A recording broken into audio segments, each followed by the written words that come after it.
Bem-vindo ao Direito em Ação, seu canal noticioso, programa noticioso de direito.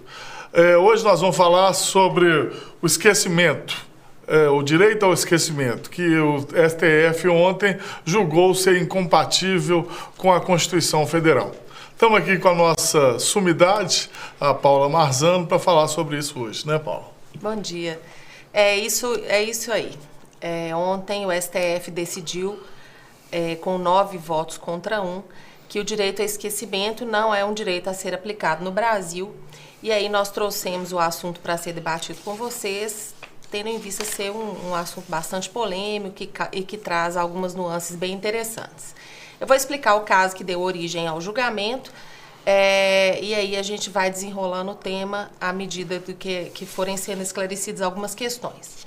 O que aconteceu? Em 1958, no Rio de Janeiro, uma jovem chamada Aida Cury foi assassinada brutalmente por 3 homens, e aí tem todos os detalhes do homicídio na internet. Eu não vou entrar em detalhes aqui agora, para a gente não delongar nisso, mas foi um homicídio que foi antecipado por muitas agressões físicas, tentativa de estupro, abusos sexuais, e ela era uma menina jovem, acredito que com 18 anos. E aí foram 3 autores desse crime, sendo que um desses autores era menor de idade. O julgamento aconteceu nos idos de 1970.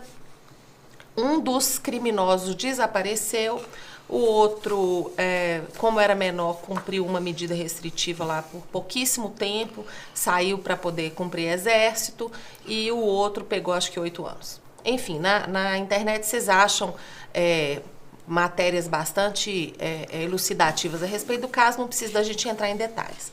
Fato é que em 2004 a Rede Globo fez um programa sobre esse crime.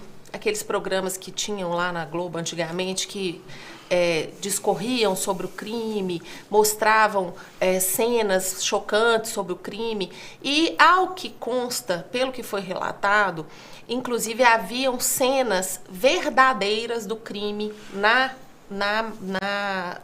reportagem.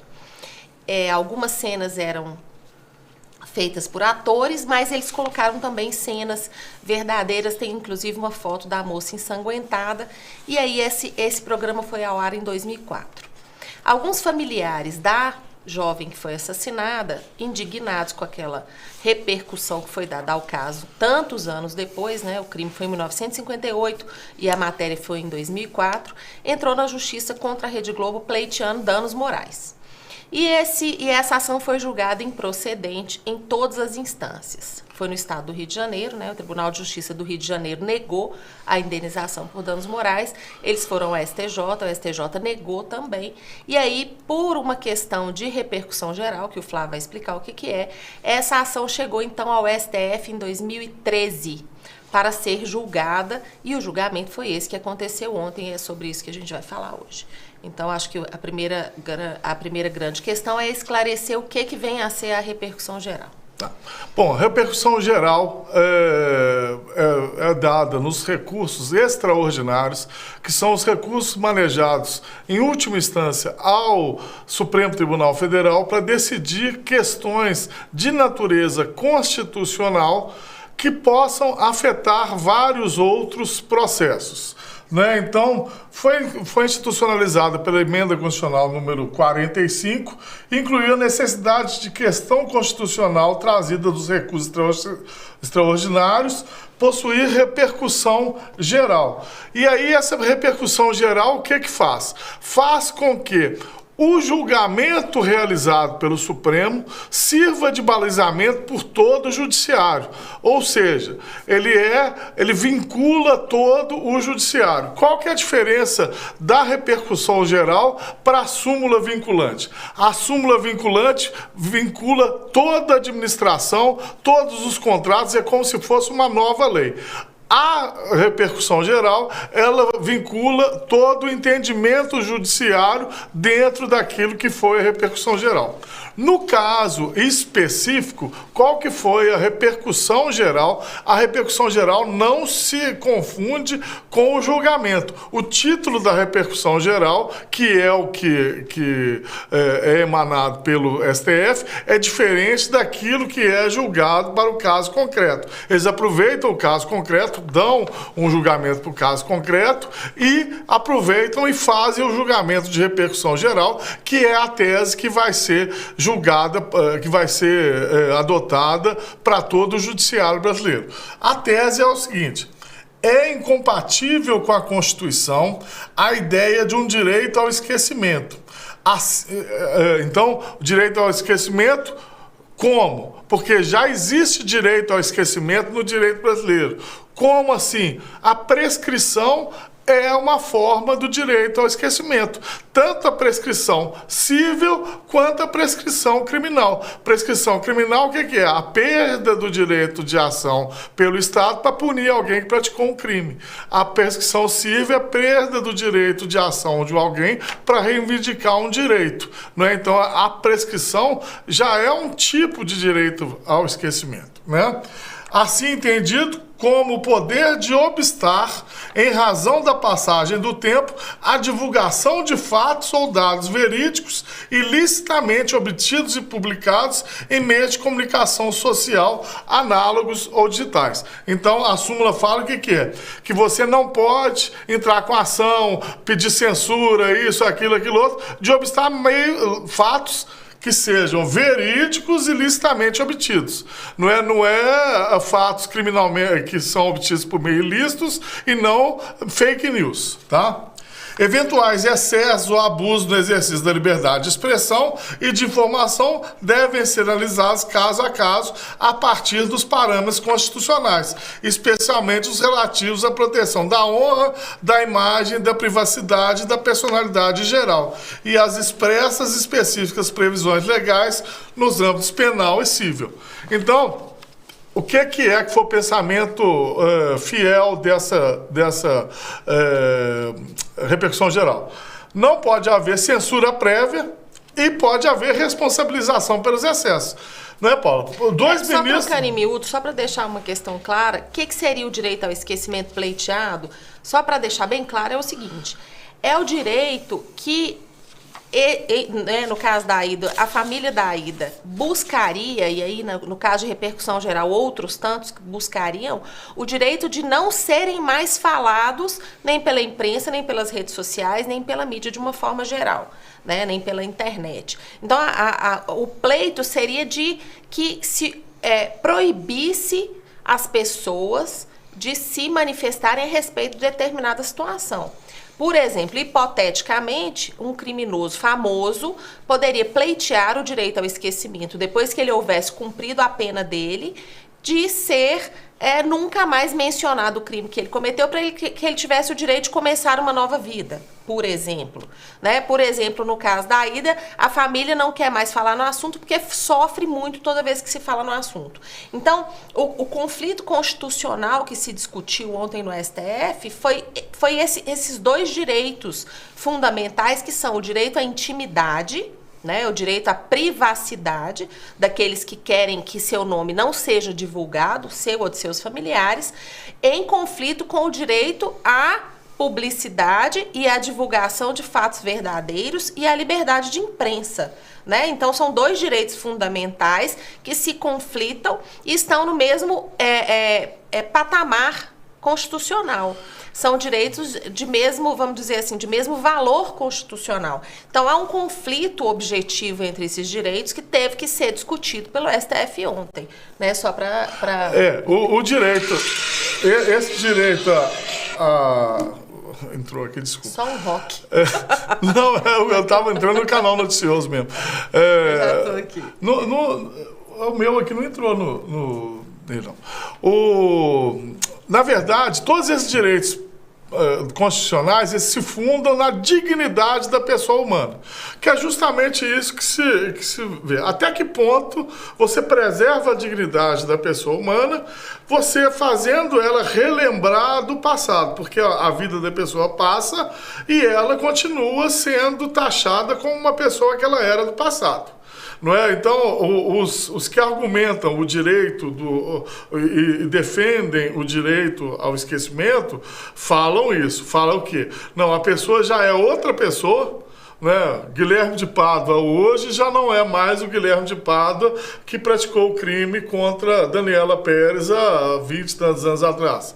Bruno, goleiro, já não é mais o Bruno que participou do crime da Elisa Samúdio há um tempo atrás. Então, o casal Dardoni já não é mais o casal que praticou o crime contra a filha há um tempo atrás. Então, eles têm o direito de prosseguir a vida deles e você continuar punindo, fazendo a rememoração dos fatos a todo momento, você está prolongando a punição deles. E isso não condiz com a dignidade da pessoa humana.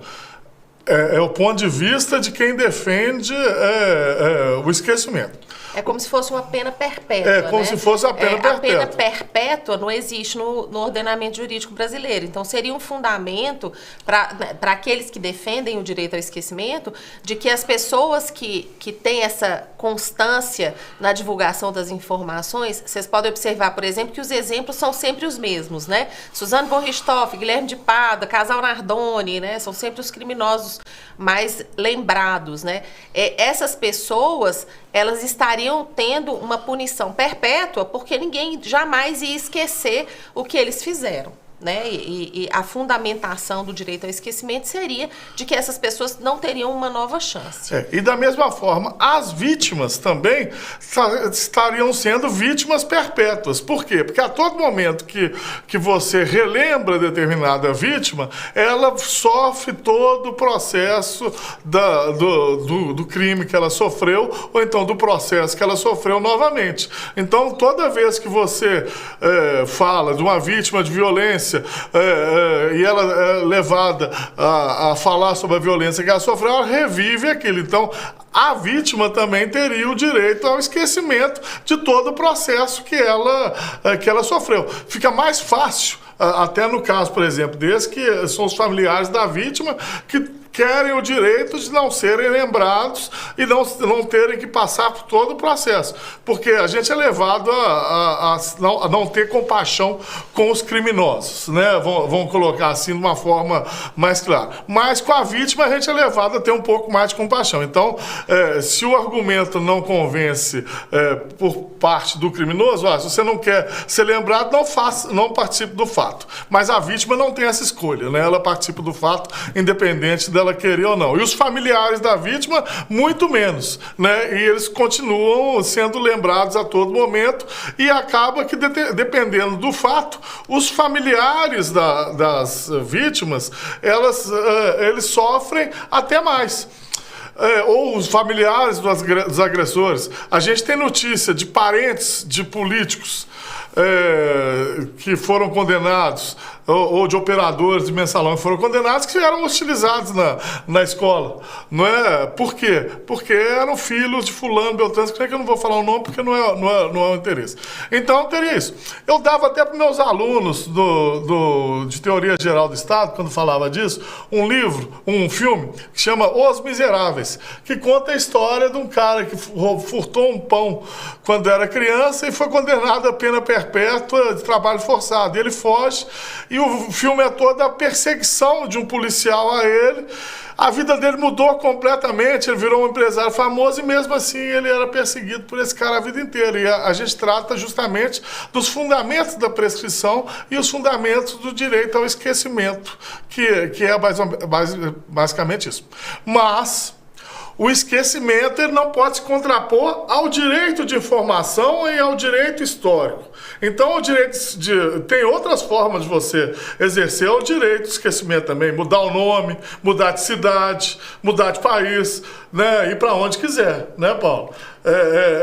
Sem restringir o direito à informação. E os que defendem o não acolhimento do direito ao esquecimento são justamente que falam que a liberdade de imprensa e a liberdade de informação é um dos pilares do sistema democrático.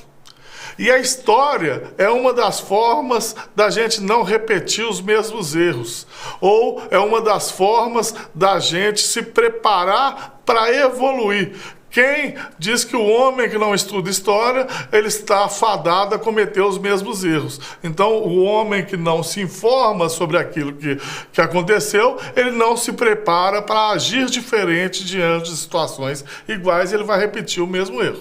Inclusive, um dos fundamentos da não concessão do dano moral que foi pleiteado pelos familiares da vítima foi justamente a questão de que a Rede Globo teria sido fiel aos fatos ao fazer a divulgação da matéria jornalística lá nos idos de 2004. Porque tem que haver um limite na informação, isso é fato. O direito ao esquecimento foi declarado inexistente, você não pode pleitear, então, que você seja esquecido pelas mídias sociais e pela imprensa, mas, por outro lado, a imprensa também não pode extrapolar um limite ético e entrar dentro da esfera íntima das pessoas. Eu li os votos são imensos, né?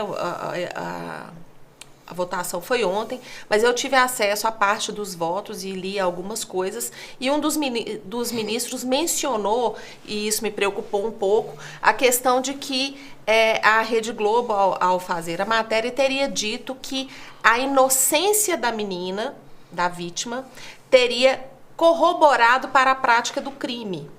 E isso magoou demais a família dela na época, porque, de certa forma, colocou a culpa do que aconteceu em algum ato que a menina teria praticado.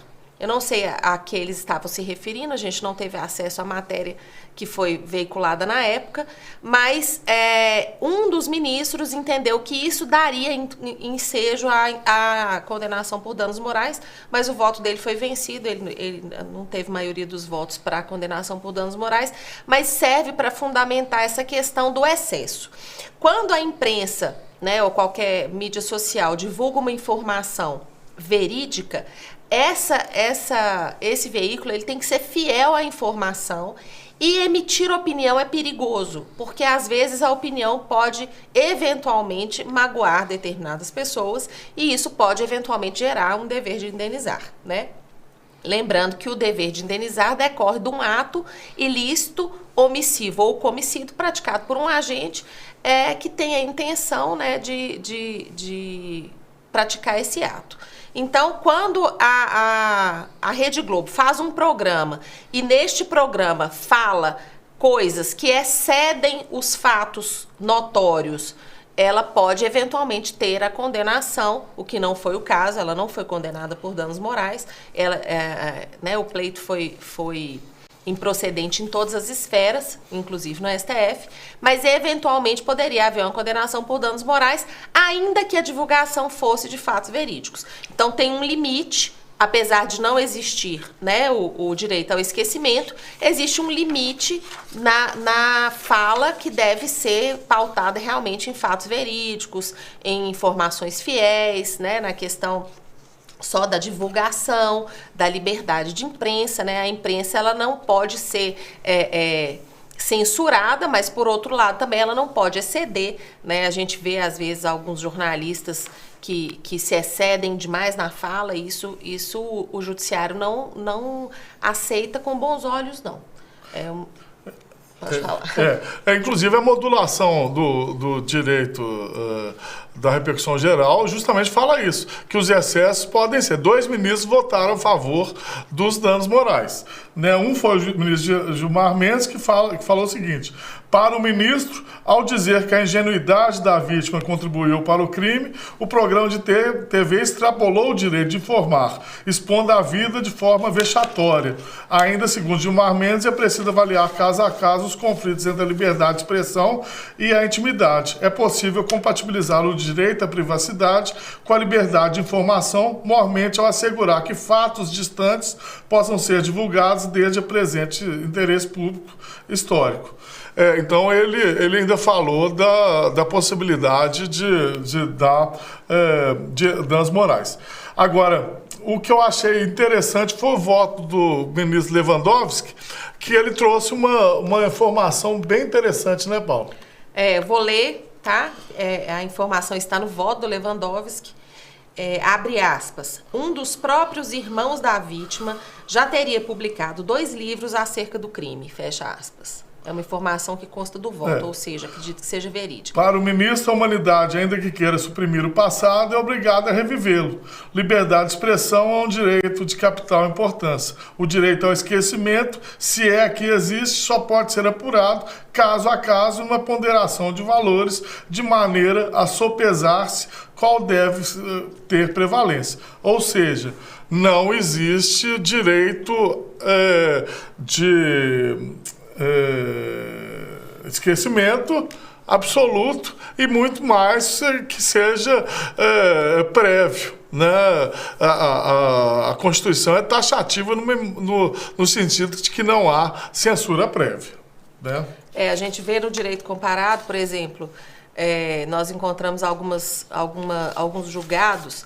Tem um julgamento recente no Chile, onde o Estado chileno entendeu pelo cabimento do direito ao esquecimento para que um criminoso tivesse direito a iniciar uma nova vida, visto que ele já tinha cumprido sua pena, visto que ele já tinha, enfim, resolvido seu problema com a sociedade e queria começar de novo, né? A pena, né, lá nas teorias do direito penal, ela tem um caráter não só punitivo, mas também tem essa questão de reinserir a pessoa na sociedade, né, de dar uma nova chance. Essas questões realmente existem, mas no direito brasileiro não existe previsão legal para o direito ao esquecimento. No direito chileno existe. Então a fundamentação deles é muito mais coerente do que se a gente fosse fazer isso aqui. A gente estaria criando uma norma, o STF estaria criando uma norma que não existe, né? Se ele tivesse entendido pelo direito ao esquecimento, que não foi o caso, ele teria que criar essa norma de uma situação através de uma analogia dos direitos constitucionais, etc. O voto da ministra Rosa Weber também está brilhante. A ministra Rosa Weber acompanhou o relator quanto ao reconhecimento de direito ao esquecimento. E abre aspas. Além de inconstitucional, a exacerbação do direito ao esquecimento é exemplo do tipo de mentalidade que, revestida de verniz jurídico, direta ou indiretamente, contribui para, no longo prazo, manter um país culturalmente pobre, a sociedade moralmente imatura e a nação economicamente subdesenvolvida, afirmou. No Estado de Direito, a liberdade de expressão é a regra.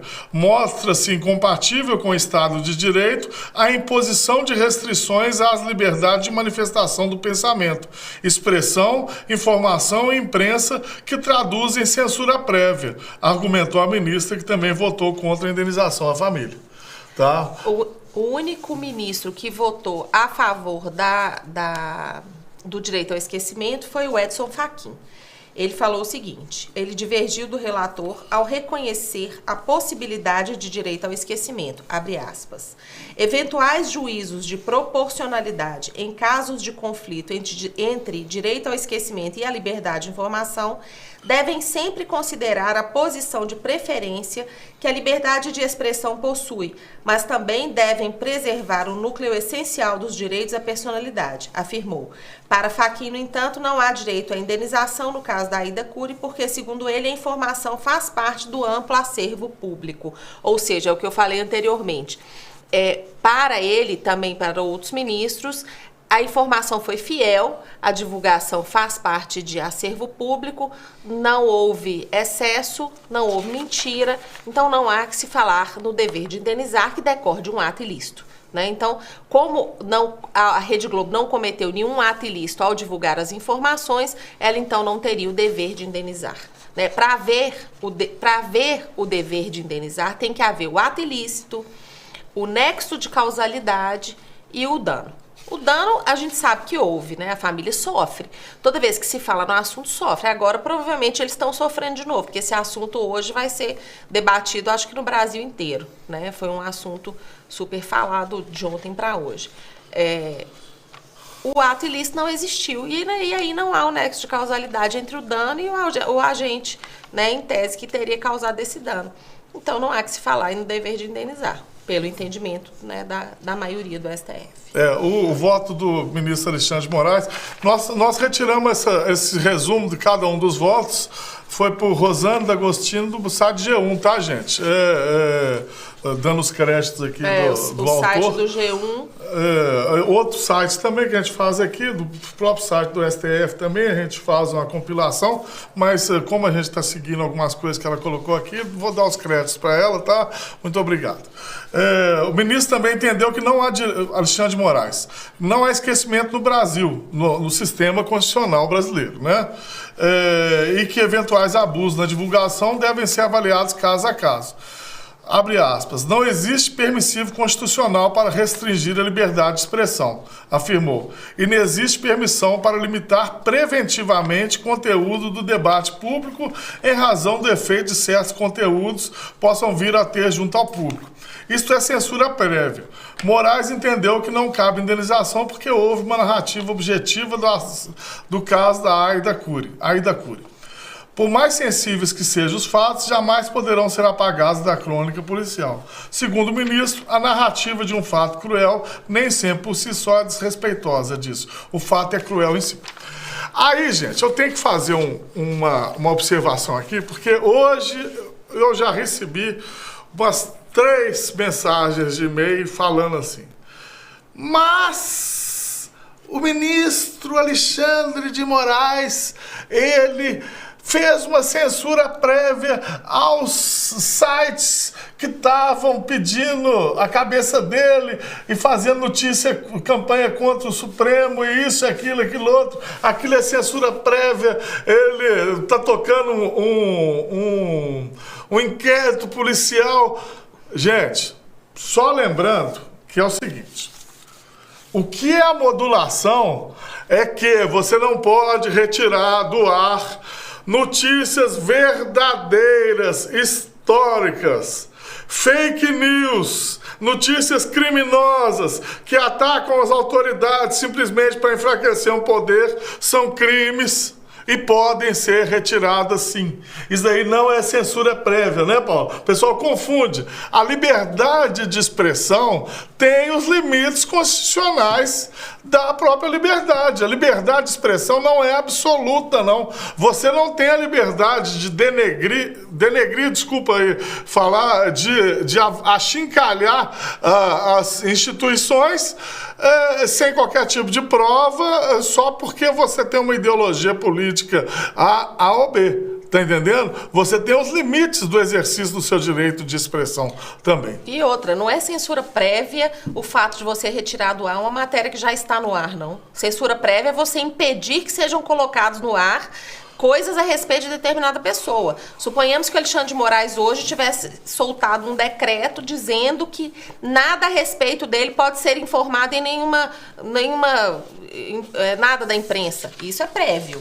Agora, existem notícias denegrindo a imagem dele, não pode falar a palavra denegrir, esqueci, difamando ele e que não são verdadeiras ou que ainda não foram provadas, vamos dizer assim. Suponhamos que sejam antecipações de alguma coisa, a gente, né, não tem nada concreto. Já está publicado. Isso não é censura prévia, não. Você tirar do ar uma coisa que já está publicado o Denegrir não fala Denegrir porque nossos amigos das Indômitas, do coletivo Indômitas, estão sempre assistindo o programa, estão sempre nos corrigindo aí com as palavras que denotam preconceito racial, preconceito machista, isso tudo, e a gente vai adaptando, porque infelizmente, né, Paulo, nós também estamos no sistema, a gente está aí para ser corrigido mesmo. Não, é porque a gente tenta da melhor forma possível, quebrar determinadas barreiras e melhorar, né, à medida que a gente vai amadurecendo, né? Então, há todo esse esse cuidado para que, né, as palavras que sejam relacionadas à questão da cultura negra e tal não sejam usadas de forma pejorativa, então a gente tem esse cuidado também, mas nem sempre a gente consegue, né? Tem hora que a gente dá uma escorregada. Por isso que a gente se corrige né, e chama atenção para... Mas é até importante explicar isso aqui, porque isso incomoda as pessoas, então a gente tenta não usar, né? Fica como alerta. É igual uma vez o Júlio, que era aluno meu, uma vez eu falei, não, porque neguinho faz tal coisa assim, assim, assado. Ele falou, professor, neguinho não, branquinho também fala. Também fala. Não, a gente não fala por mal, mas é o linguajar que denota determinado preconceito, não expresso pela gente, mas é um preconceito estrutural que a gente repete sem nem ver a bobagem que a gente está falando, né? Não é por maldade, mas se não é por maldade a gente reconhece e tenta corrigir. A gente não é perfeito, então vai. Só lembrando então a questão do ministro Alexandre de Moraes, né? O que é que ficou modulado o entendimento, né? Então aqui, ó, não tem o poder de obstar a divulgação de fatos ou dados verídicos ilicitamente obtidos, né? A questão da Vaza Jato, que está sendo divulgado lá as conversas dos procuradores da Lava Jato com o juiz Sérgio Moro. Por que é que está podendo agora ser divulgado? Porque quando o então ministro da Justiça, Sérgio Moro, fez a busca e apreensão dos hackers, aquilo dali foi obtido de forma lícita, o objeto de prova do crime. Então, o que é? Virou prova de um processo obtida licitamente através de um mandado de busca e apreensão. A defesa do Lula pediu aquilo dali como prova emprestada para outro processo. Aí, aquelas provas que a princípio eram objeto ilícito, pela atuação do próprio juiz Sérgio Moro, passaram a ser provas lícitas de outro processo contra os hackers. Aí o Lula pediu, a defesa do Lula pediu aquilo como prova lícita e agora está divulgando como prova lícita. E eles podem divulgar. Os procuradores foram lá no Supremo pedir para não, direito à intimidade, não, e seguindo a mesma linha aqui, tem que divulgar, né? Porque agora são provas lícitas, obtidas licitamente e fatos verídicos. Se você não quer, como diz o nosso querido o apresentador da televisão lá, como é que chama? O Costa, Eduardo Costa. Se você não quer aparecer, não participe do fato, né? Apareceu. E eventuais excessos ou abuso do exercício da liberdade vão dar direito à indenização. É livre a manifestação do pensamento, vedado anonimato. Isso daí tá na Constituição. E fala que ainda vai se reverter em danos morais. A decisão do Supremo segue a Constituição ipsis literis. Está excelente. É isso aí. A questão da prova é aquele velho ditado, né? O que dá, pau que dá em Chico, dá em Francisco.